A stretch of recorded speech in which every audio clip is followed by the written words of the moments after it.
لیکن یہ بھی سمجھ لیں کہ قرآن میں ہر لفظ خاص مقصد سے کہا جاتا ہے. یعنی اگر اللہ تعالیٰ کی نیت یہ ہے، اللہ تعالیٰ کا مقصد یہ ہے کہ یہ کہنا کہ ہمیں یہودی مت بنا دینا یا یہودیوں کی طرح مت بنا دینا اور عیسائیوں کی طرح مت بنا دینا، تو قرآن واضح الفاظ میں کہہ دیتا غیر الیہود ولا النصارى، صراط الذین انعمت علیہم غیر الیہود ولا النصارى. لیکن علم کے ساتھ ساتھ ایک خطرہ آتا ہے، وہ یہ ہے کہ تم مغضوب علیہ نہ بن جانا. وہ کس طرح سے بنو گے کہ میں کیسے بن سکتا ہوں، آپ کیسے بن سکتے ہیں؟ اتنی خطرناک چیز ہے کہ اللہ سے پناہ مانگ رہا ہوں، یا اللہ ہدایت تو دے دے گا تو، میں ہدایت مانگ رہا ہوں. ہدایت کا پہلا درجہ تو علم ہے، اگر علم ہی نہ ہو تو ہدایت کہاں سے آئے گی؟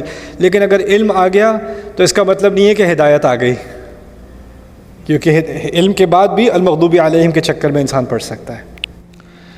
رب اشرح لي صدري ويسر لي امري واحلل عقدة من لساني يفقهوا قولي فالحمد لله والصلاة والسلام على رسول الله وعلى آله وصحبه اجمعین. اما بعد، السلام علیکم ورحمۃ اللہ تعالی وبرکاتہ. آج کے سیشن میں انشاءاللہ میں آپ سے سورۃ البقرہ کے بارے میں کچھ باتیں کروں گا، اس کی اہمیت کے بارے میں. کوئی بھی اگر قرآن کا سیریسلی مطالعہ کر رہا ہو تو اس کو اس بات کا احساس ہونا چاہیے کہ اللہ تعالیٰ نے سورۃ البقرہ میں پورے قرآن کا خلاصہ ڈالا ہوا ہے اور اس کے کئی فائدے ہیں. یعنی سب آبویسلی قرآن کی سب سے بڑی صورتوں میں شمار ہوتی ہے، سب سے بڑی صورت ہے، اور فاتحہ کے فوراً بعد ہے. اس کا بھی ایک تناسب ہے، یعنی اس کا ایک تعلق ہے سورۃ الفاتحہ کے ساتھ، خاص کر فاتحہ کے جو آخری حصہ ہے اس کے ساتھ. اس کے بارے میں بھی میں آپ کے سامنے کچھ باتیں رکھوں گا. لیکن آج میرا مقصد یہ ہوگا کہ آپ سورۃ البقرہ کے بارے میں کچھ اوور ویو، کچھ اجمالی باتیں سمجھ لیں، تاکہ آپ کے ذہن میں ایک بات آ جائے کہ اس صورت میں ہو کیا رہا ہے. اگر آپ ترجمہ پڑھو گے سورۃ البقرہ تو آپ کو لگے گا کہ بہت سارے مضامین ہیں اور ایک کے بعد دوسرا، دوسرے کے بعد تیسرا، کچھ آپ کو سمجھ نہیں آتی کہ بات ایک دوسرے کے ساتھ جڑ کیسے رہی ہے، کنیکٹ کیسے ہو رہی ہے.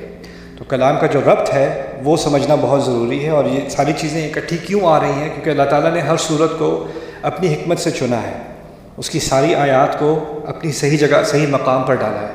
اللہ تعالیٰ نے قرآن کے بارے میں کہا ہے کتاب احکمت آیاتہ، کہ ایسی کتاب جس کی آیات کو ساتھ میں سلایا گیا ہے ایک ساتھ.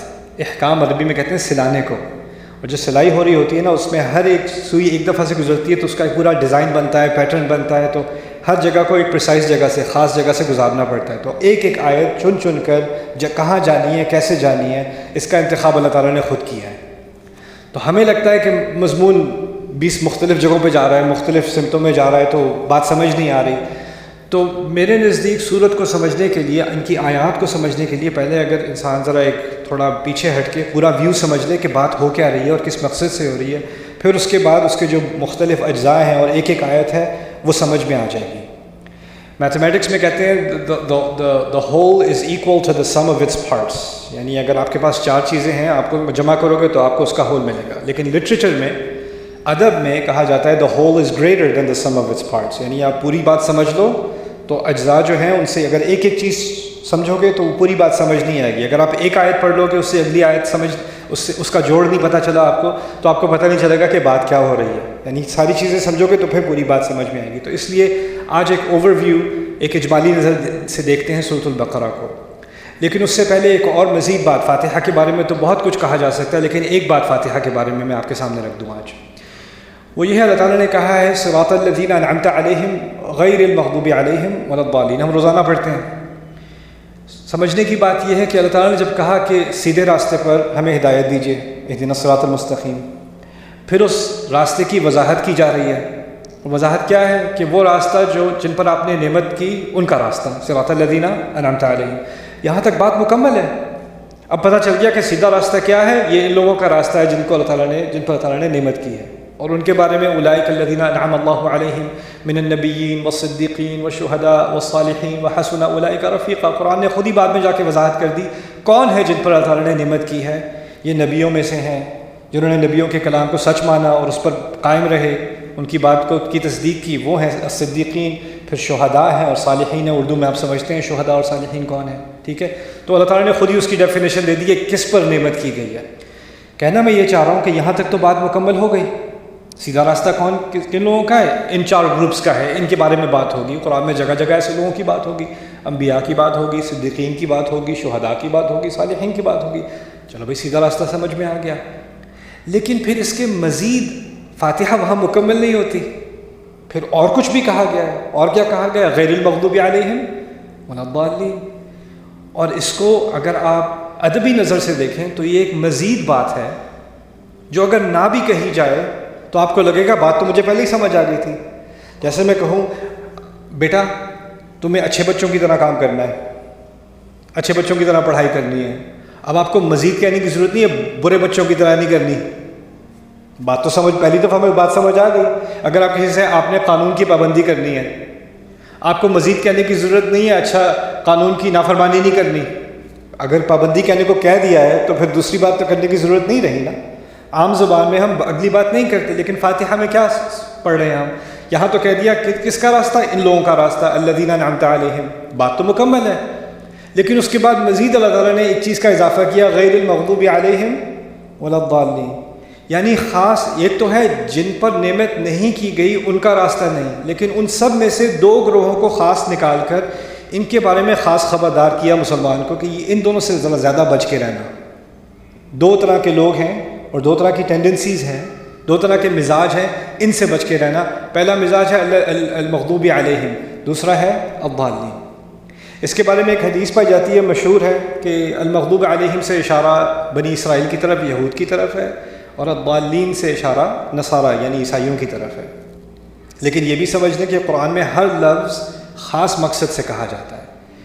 یعنی اگر اللہ تعالیٰ کی نیت یہ ہے، اللہ تعالیٰ کا مقصد یہ ہے کہ یہ کہنا کہ ہمیں یہودی مت بنا دینا یا یہودیوں کی طرح مت بنا دینا اور عیسائیوں کی طرح مت بنا دینا، تو قرآن واضح الفاظ میں کہہ دیتا غیر الیہود ولا النصارى، صراط الذین انعمت علیہم غیر الیہود ولا النصارى. تو اب اس حدیث کو کیسے سمجھا جائے؟ اللہ تعالیٰ نے تمام یہود اور تمام نصارہ کی بات نہیں کی.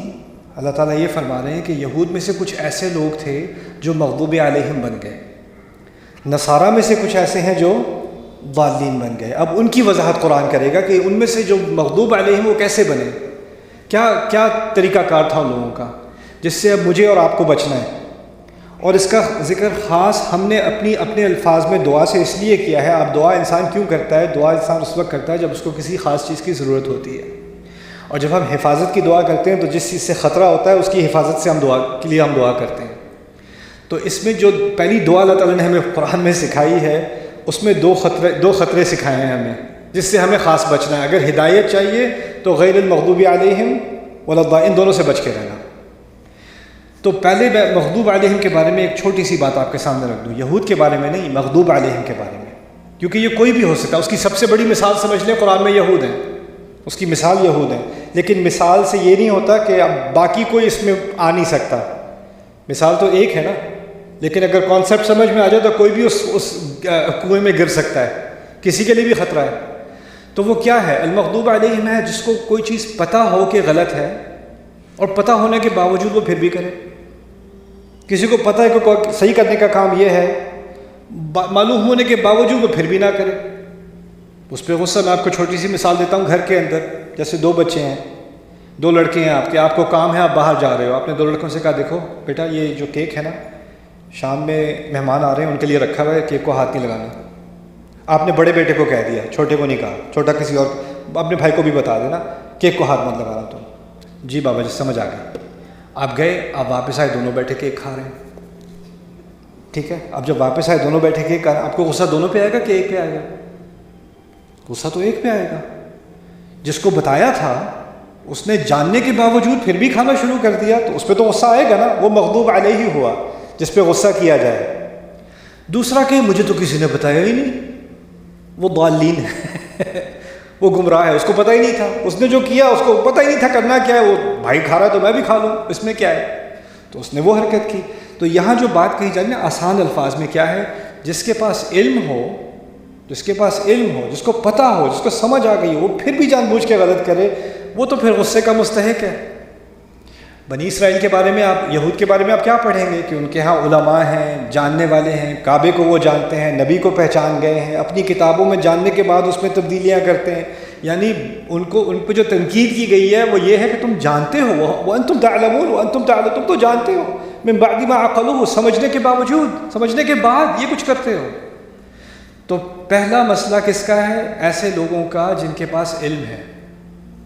پہلا مسئلہ کس کا ہے؟ جن کے پاس علم ہے اور پھر وہ علم ہونے کے باوجود غلط راستے کی طرف جاتے ہیں.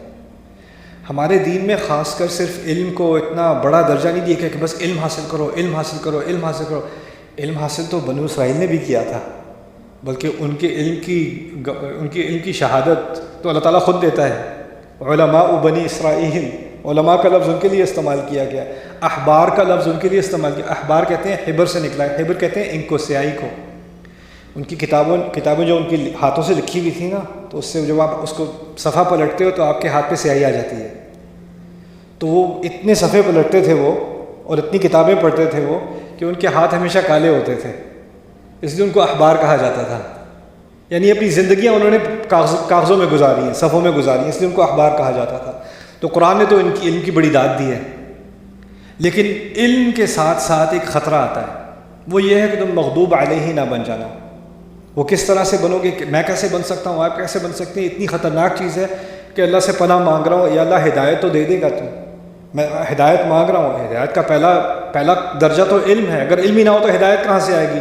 لیکن اگر علم آ گیا تو اس کا مطلب نہیں ہے کہ ہدایت آ گئی، کیونکہ علم کے بعد بھی المغضوب علیہم کے چکر میں انسان پڑ سکتا ہے۔ دوسرا جو خطرہ ہے وہ الضالین کا ہے۔ الضالین کیا ہے؟ جن لوگوں کو کچھ پتہ ہی نہیں ہے، جو دل میں آتا ہے وہ سمجھتے ہیں تو میرے دل سے لگتا ہے کہ یہ کوئی اچھا کام ہے کرنے کو، میں یہی کر رہا ہوں، اس سے میرے دل کو سکون ملتا ہے تو میں یہ کر رہا ہوں، اس میں کیا برا ہے؟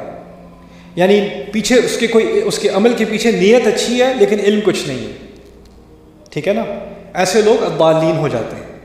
اور ہوتا یہ ہے تاریخ میں کہ جب علم والے لوگ کرپشن میں ہوتے ہیں نا، تو اگلی جنریشن آ کے کہتی ہے یہ عالم سارے تو اتنے کرپٹ ہیں، ہمیں نہیں سیکھنا ہے ان کا اسلام، ہم خود ہی اچھے بن سکتے ہیں۔ اب وہ جو خود ہی اچھے بننے والے ہوتے ہیں ان کو علم سے کوئی دلچسپی نہیں ہوتی، تو وہ اپنی تمیز سے اچھا برا بناتے ہیں، اپنی ڈیفینیشن سے بناتے ہیں، اور ان کی ڈیفینیشن ہر 10 سال بعد بدلتی ہے۔ وہ ضالین میں گر جاتے ہیں، اس نئے کنویں میں گر جاتے ہیں وہ لوگ۔ یہ ہے غیر مغضوب علیہم ولا الضالین۔